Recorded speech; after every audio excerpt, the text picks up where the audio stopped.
use? How is the balance? Number two, there's a new trend in the market, negative corruption and positive corruption, ethical balances. What are we doing so that we can conduct genuine business in Kenya? Thank you.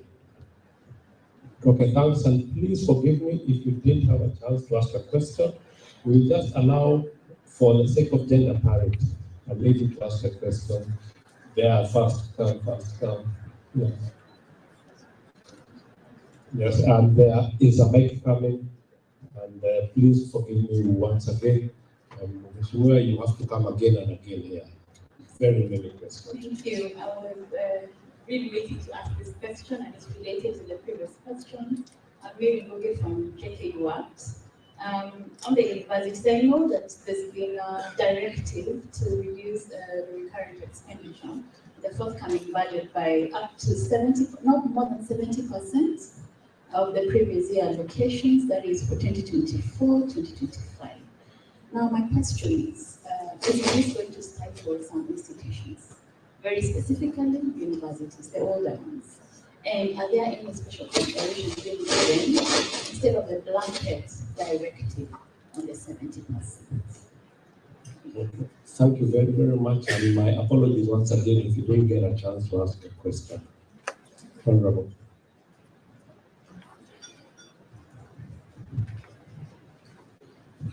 Thank you very much. I'll also be brief in response. Both here in terms of debt to GDP ratio, I agree with you. Japan is over 250%.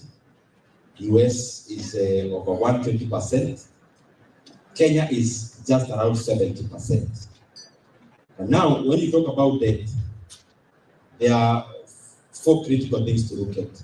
And those are the reason why we can't compare ourselves with those countries at all. Number one is cost. The cost of our borrowing. Currently, our T-bills in Kenya, the last infrastructure board you saw was around, I think, 70% or thereabout. How much was it? 18.5%. Imagine. You know, to us it comes as interest rate or as yield. But with the government, this is an expense. So, Kenya, when you borrow at that kind of money or that kind of a cost, it's not sustainable. Externally, the money you used to pay the Eurobond, we borrowed a double digit. So that's one reason. If you compare the same with the, let me pick Japan. If you pick pre-COVID times, there is a time the Japanese 10-year bond was negative, was having negative yield. Can you just imagine that? You borrow government or you lend government for them to pay you later lower. So when you have a negative yield, it basically means as a government, you are getting money for free. And the more the reason then, we can't compare ourselves. Two is use. In Kenya, other than now that you are making debt a very public debate, that has been something hidden in a corner. So that people would borrow money, you clearly take more time to ask for what the money did than what the money is doing. Money working takes less time than you asking what the money did. You remember the issue of Eurobond there? Actually, this one. That we had to go from here to Mombasa, back to Kisumu, to Nairobi, asking the same question, and we actually never got the answer ultimately. So the use is also critical, that when you borrow money, it actually comes to the economy and does the work of the economy.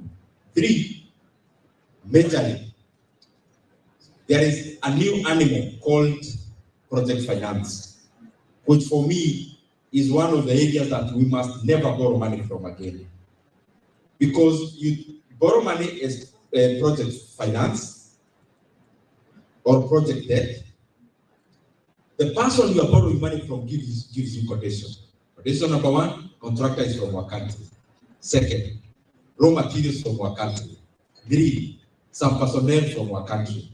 Including these we manufacture in Kenya, for example, cement and steel. So you end up building a 300 billion project, but the multiplier effect is zero. Because you literally bought this project from a supermarket and you planted it. And the way the economy is structured, economy and in terms of public expenditure has something we call elasticity. Elasticity means when you inject 1 shilling of public money, the multiplier effect should be more than the 1 shilling. So you inject money then from public finance with negative elasticity. That the money you have put in that project, the value, the economic value is actually less. And lastly, in terms of debt, there is something called net off. Net off meaning Kenya is a net borrower. There is no country in the world you have lent money. So when you talk maybe babe, we're gonna meet again someday. I'll be your lover undercover, gonna run away. Don't stop, you're the cream of the crop, you're on top. Got the taste on my lips and I'm ready to pop. I said I need somebody. We're gonna start this party up in the hotel lobby. Come on, come on. Seasons change, you're happy in love.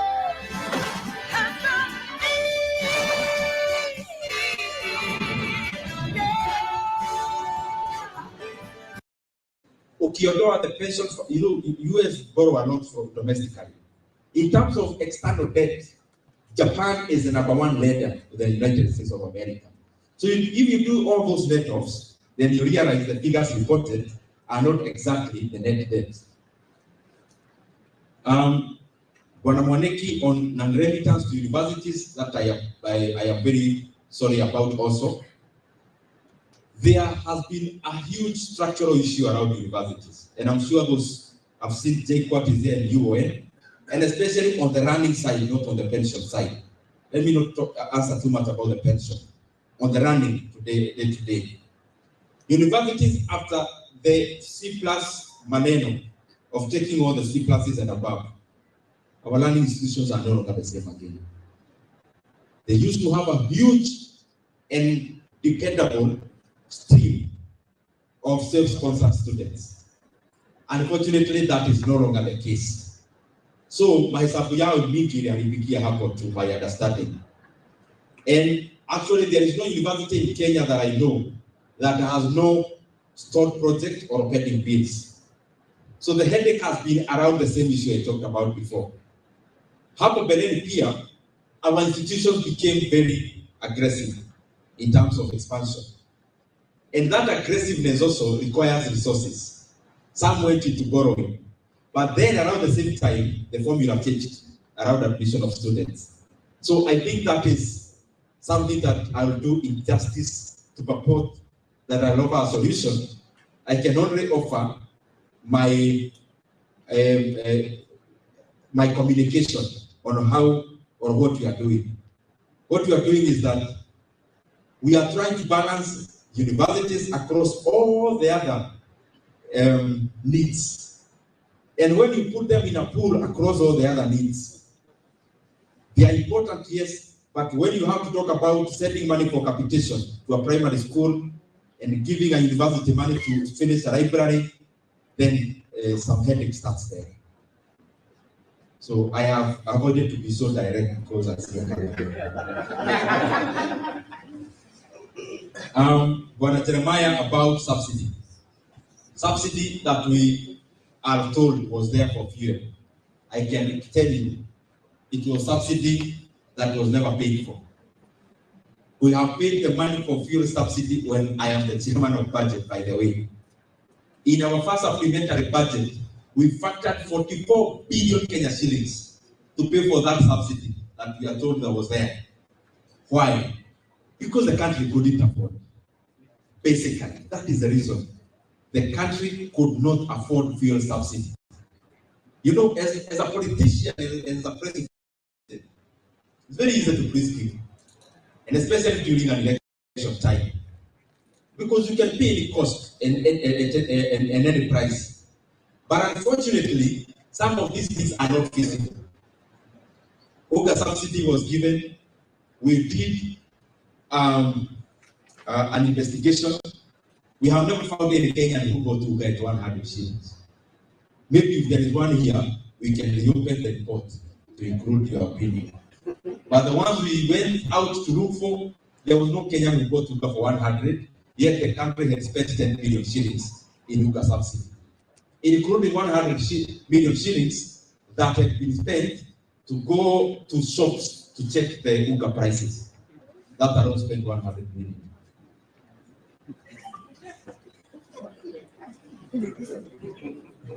We spent 100 million to go to shops to look at how much Uga is being sold. Naona kuna watu hawajasikia. Tulitumia shilingi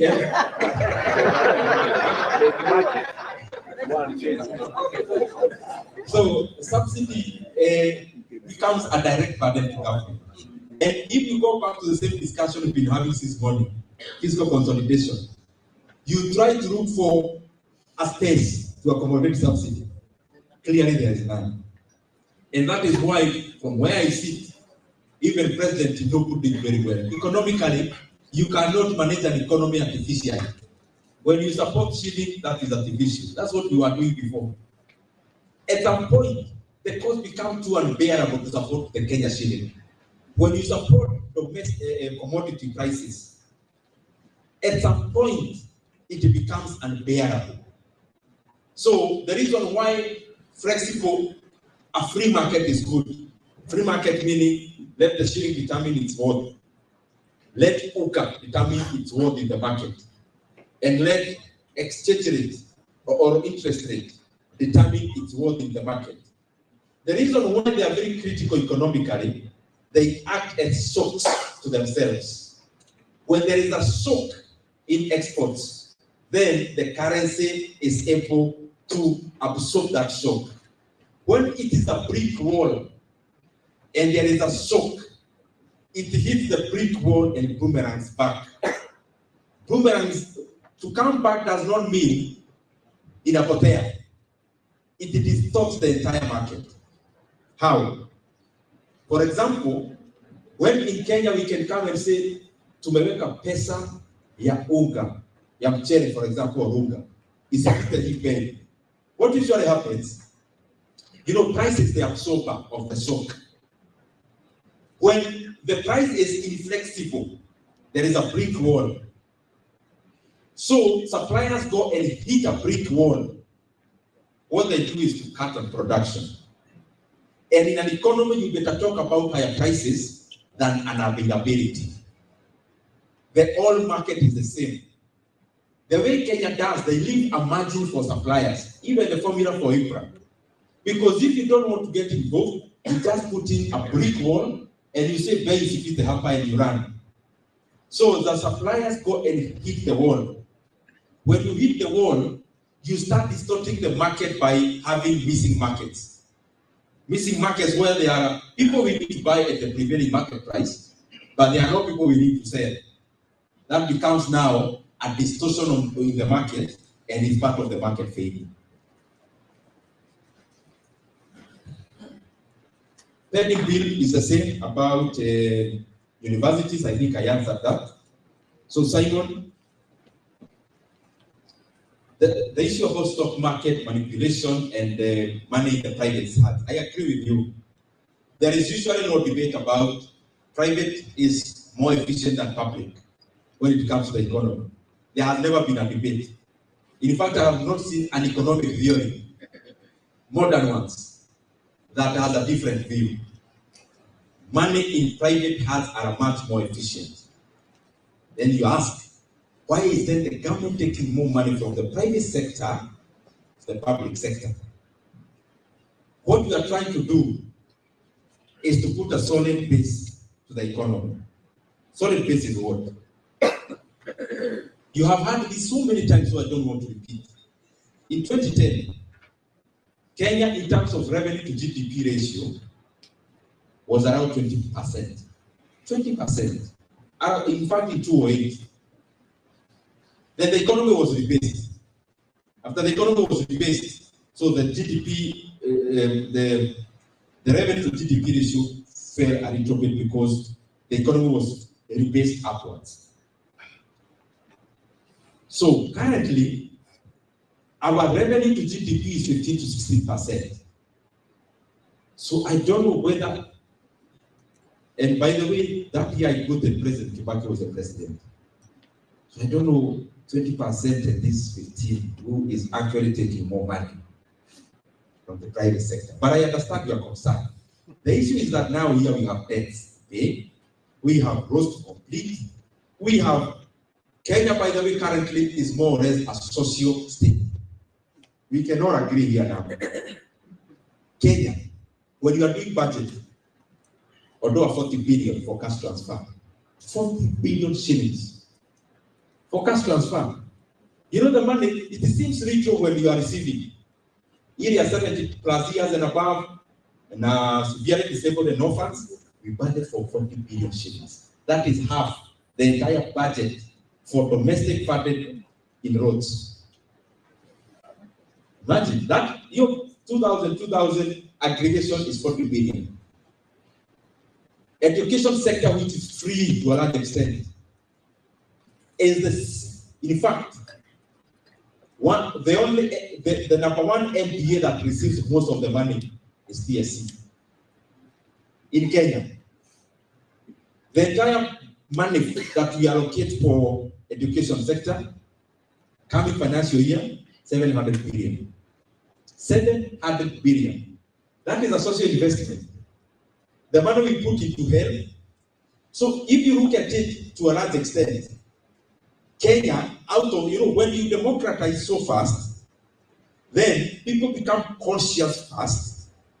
And one of the economic theories you see is that economic growth has a direct correlation with the government expenditure. Because people become more conscious, they start demanding more quality service from government.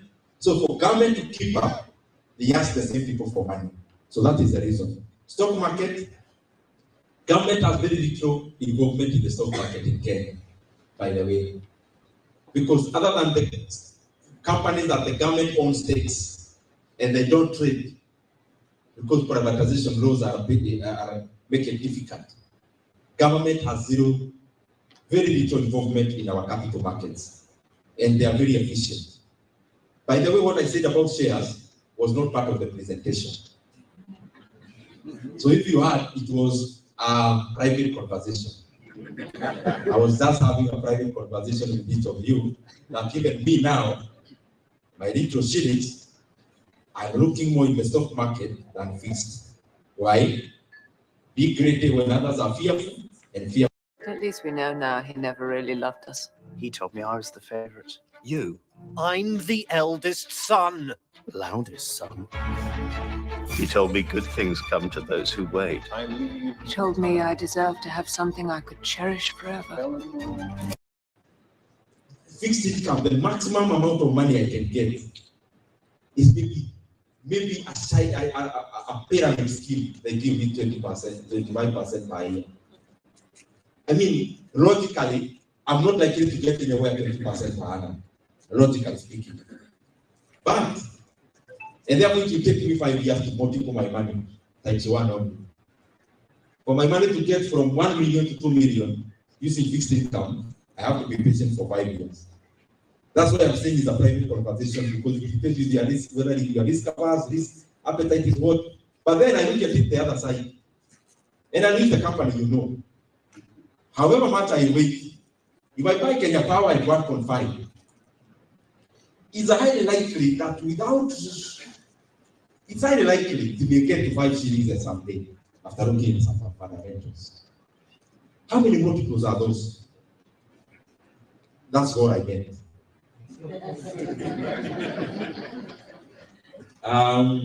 Bwana Simon, I've answered. No, before I come to Mary Francis. Thank you very much for the compliments. The issue of balancing imports and exports. Onions we import, I agree. And in terms of promoting of production, and especially that from animals growing, that we produce what we don't consume and consume what we don't produce. And I agree. Now, that is exactly what I started by saying. We decided we are not going to do guesswork again and be hopeful. There is a hope. Hope where you go You know, tukiwa watoto, you could be so hopeful. I would walk from home to our shopping center looking for tia kama nitapata mtu ameangusha pesa. I think that is being super hopeful, where you literally walk a small boy because soda was a priority or a bread. So, can you imagine this decision making of a young boy from rural area, walking from my village to shop to a shopping center? Yeah, the only thing I'm walking to look for is money this week.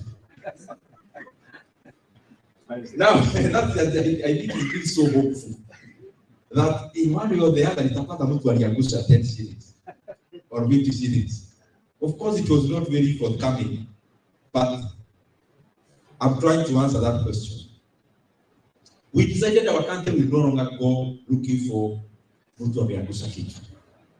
If we have a problem with export and imports, we decided we must handle it.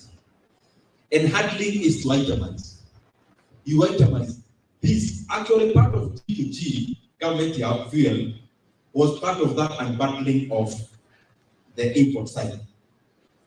So we look at, because in our mathematics about the question you have asked about Kenya importing too many things, it is number one a question of increasing exports. That's the number one principal issue. But also the other two, decreasing imports. So decreasing imports, you cannot decrease by a degree, because Kenya is a liberal market. When a Kenyan feels they will wear a cap made in Turkey, it's their preference. When you see a person like Shaka wearing a watch, you told me it's 5 million.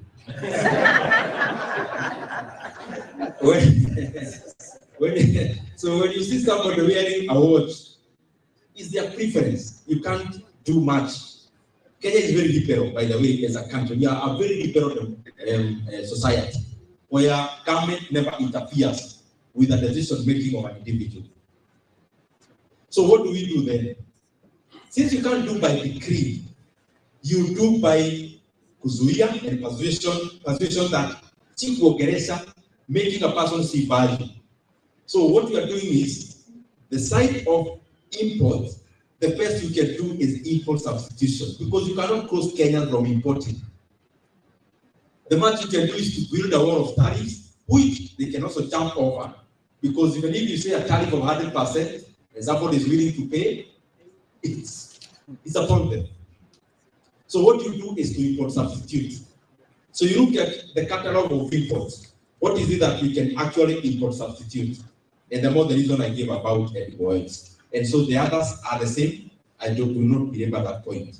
Mary, thank you very much. The issue of directive, 30%. This is how I've seen the government works. This is my opinion. The president is the one who gave the directive, and I cannot gainsay the president. So what I can do is to give my opinion. What I've seen with government, the little time I've been there around budget, because we interact with most of the government agencies. When it is about cutting money,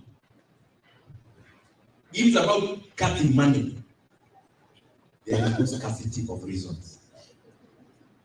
Even weather can be a reason. Don't cut our money because it's raining. That can be a reason. I am being honest. There is no MPA in Kenya who will voluntarily come and say, we got some surplus.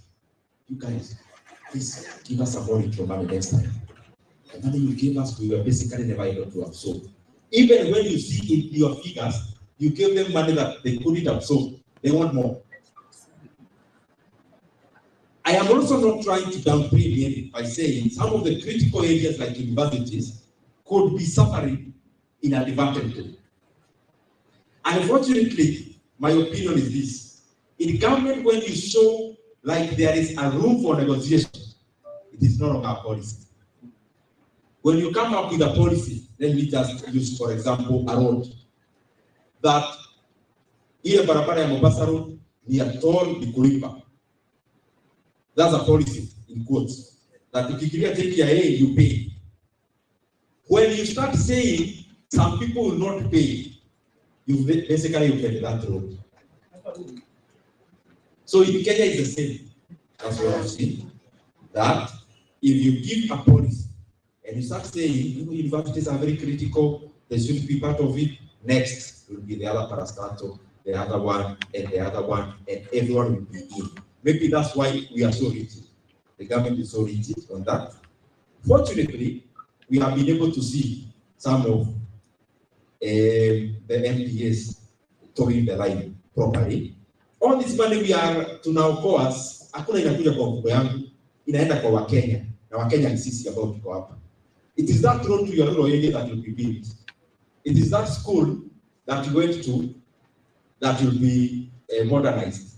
So all this money is for the benefit of all Kenyans. That is the reason that we are doing it. Otherwise, thank you very much. If you come, the other thing may be, in part of those directives, take for example one, Shaka, I want you to listen to this because I'm not saying how you make the decision, you figure out. You sit here, not as a pensioner, not as a pension fund, but you as an individual. Just figure out this. Government has given a directive that in companies where government has a stake, dividend payout will be 80%. Why? One, government is never in the business of wealth. Government is not run through wealth. You can't run a government by saying, we have many deposits of gold. You can't run a government through wealth. You run a government through revenue. So if you have wealth that has no revenue, it is of zero consequence to government. Government is a cash flow business. It's a cash flow machine. It is not a wealth machine. But then you, as an individual, seated here, KenGen, for example, is majority owned by government. If it's majority owned by government and it's listed, what have they been doing? What has KPC been doing? What has Kenya Post been doing? They've been doing empire building. Empire building is where, because you have so much cash, you just invest. I mean, you are the CEO of a company. The default setting is the money. Sitting control is one of the hardest things we do as human beings. Sitting control, including a seat where you, in our homes, where you sit down to watch TV, when you get a person who has a kufura. Because it's your seat, that's where you usually sit. But it's not a business of seat that I'm talking about. So, you keep plowing back, And I've told you, in this Kenya pipeline, government is never in the business of pipelines. It is money to run government. Money. But you as an MPA, you are a replowing back. And your plowing back is increasing well. Government does not need this well, it needs cash flow. But the point I'm trying to make is this. You are here seated.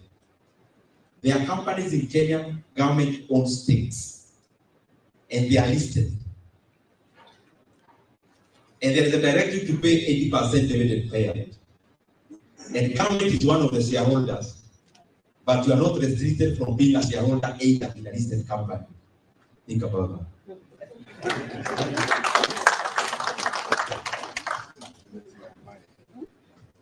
Ladies and gentlemen, I think you recall yesterday when I said this is one of the key conferences that I make sure I attend. You can see the reason why. I think Honorable David Nyoro has been more than generous with his time. We truly appreciate the presentation and especially also the Q&A, which is very, very, very enlightening. So let's just give him one more round of applause. If I was to allude to how old I am, I would have requested that we give him in a copy and kill. But that applause would suffice. Thank you very much. I'll now take this opportunity to introduce one of our independent directors out of our Uganda subsidiary, Diana, who will now present Honorable Nyoro with a gift. Please, Director Diana.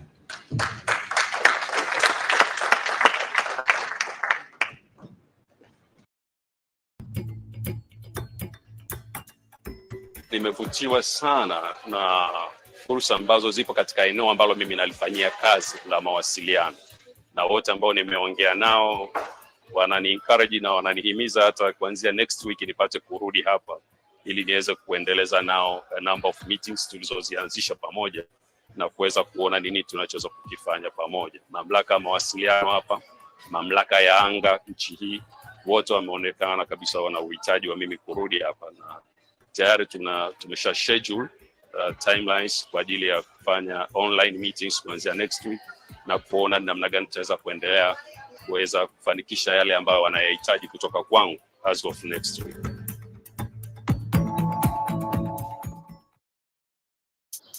Of course, Blue Band is amazing on toast. Duh. But did you know there's more? Blue Band can do your topping and your frying and stir frying and mixing. Blue Band for stewing, baking sauces, also grilling and toasting. Nice in matoke and ugali and tilapia. That's right. For breakfast, lunch, dinner, snacks. Tasty, crispy. Want a bite? Mmm. So yummy every time with omega-3 and omega-6 vitamins all for free. We use it anytime with healthy. I'll be cooking up a song for my family. Modest exceeding time, so I'll just kindly request to take a 15-minute health break, take a cup of tea, and even bring it inside so that we can